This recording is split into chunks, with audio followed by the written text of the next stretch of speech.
Hindi ako makakabuo ng bonsai kahit pa araw-araw akong gagawa ng perspective or sketch ng mga bonsai material ko for the next 2 months. Pero kung araw-araw kong gagawin to, matutulungan nito ako na i-develop yung disiplina sa aking sarili. And bonsai is discipline. Welcome back sa Basic Bonsai Vlog at literati na Abgao, Taiwan ang pag-uusapan natin ngayon. May perspective na tayo dito. I-discuss natin itong material at kung ano yung gagawin natin dito in the days, months, and years to come para dito sa material, dito sa ating daily bonsai vlog. So ito yung perspective, ito yung material, pag-uusapan natin. One thing na gustong-gusto ko talaga sa literati na bonsai style na bonsai, is yung freedom na binibigay nito para sa atin na gumagawa ng bonsai, na gawin kung ano yung gusto nating gawin sa material. Kasi kung para sa informal upright, let's say, or sa cascading, meron talagang sinusunod na shape, or hugis para sa halaman. Let's say sa informal upright, pag titingnan mo yung informal upright, almost the same yung itsura ng mga informal upright. Almost, kasi walang dalawang kahoy ang magkapareha. The same way sa cascade, may apex, mayroong middle branch, and then mayroong lowest branch, and pababayan siya. Depende na lang kung full cascade at semi-cascade.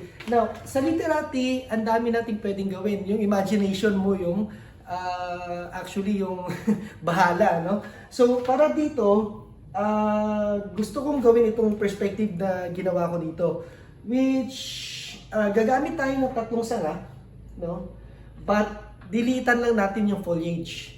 Kasi plano ko dito later on, susugatan tong mga puno or itong trunk ng ating bonsai material. Gusto ko kasing i-emphasize na hirap siya sa buhay niya, nahihirapan siyang mabuhay kung saan man siya nabuhay sa nature, and then as a result, maiksi lang yung dahon na tumubo sa kanya bilang isang puno. So pag-uusapan natin yan sa perspective at ipapakita ko kung saan yung gagawin kong first branch, and then the back branch, and eventually the apex of this literati bonsai material. Okay, so ito yung ating bonsai material na Abgao, Taiwan, and yung front natin is dito, may mga nagawa na ako na video sa pagpili ng front, kung saan ba maganda pumili ng front. Hanapin nyo na lang sa channel kung bago ka lang nanonood.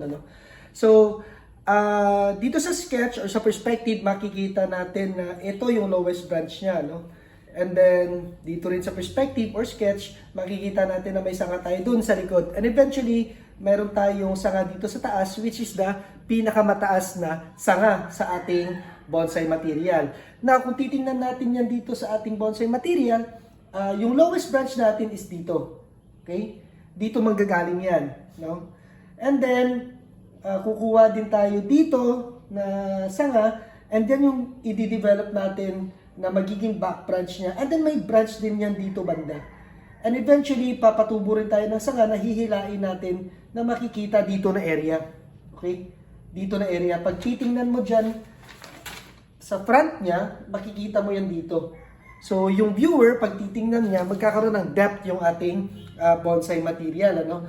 And then, of course, lastly, dito sa taas, dito tayo mag-develop ng apex niya, or yung highest point ng ating, or highest branches ng ating bonsai material.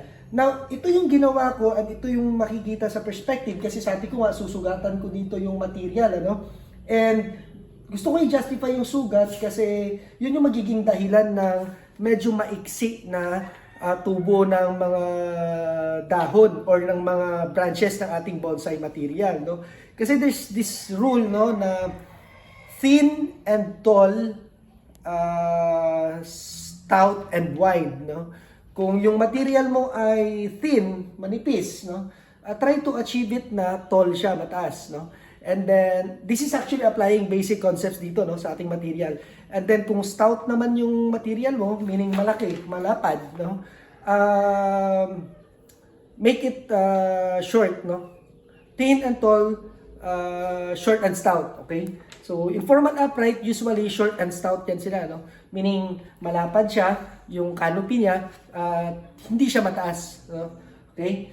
So, when you do literati, usually it's thin, maliit lang yung branches, and then it's usually tall. Okay? Now, this is not, pwede naman natin kasing gawin na pwede tayong isang sanga lang magpababa dito. Yun yung kagandahan sa literati kasi, no? And dami mong pwedeng gawin na posibilidad. And because we can still develop other bonsai material, no?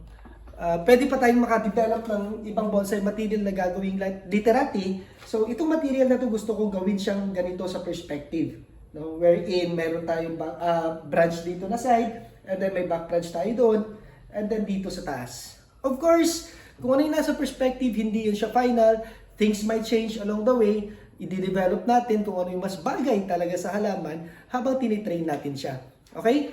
So, I guess yun lang para sa material na to. I think maiksi itong video na to.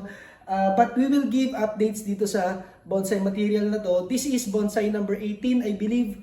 And we still have a long way to go. But remember, no, malaki man o maliit ang ginagawa natin sa bonsai. Enjoy your bonsai journey, one bonsai at a time. Salamat.